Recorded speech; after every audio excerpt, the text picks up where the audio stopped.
ভাই পরে এসে কেউ ডিঙ্গিয়ে সামনে আসবেন না, বসেন, যে যেখানে আছেন এখানে বসেন। আপনার চেয়ে বেশি পরিমাণে গুরুত্বপূর্ণ মনে করে আপনার পরে আগে আসে মুসল্লিগণ, আগে মসজিদে আসছে।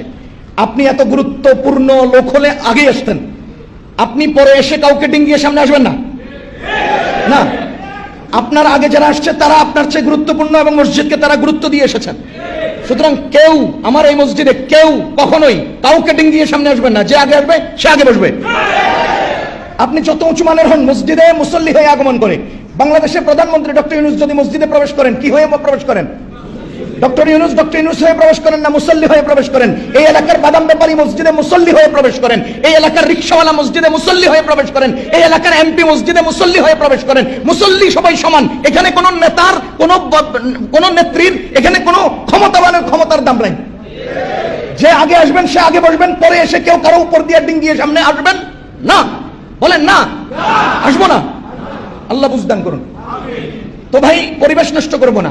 এটা মসজিদ, এটা আপনার রাজনৈতিক ক্ষেত্র না, রাজনৈতিক ময়দান না যে আমি পরে আইসি শহর, নেতা আইসে শহর। নো, এগুলো এখানে চলে না। মসজিদ কার? অধিকার সবার। অধিকার বলেন, মসজিদ অধিকার। যে আগে আসবে আগে বসবে, পরে এসে আগে আসবেন না।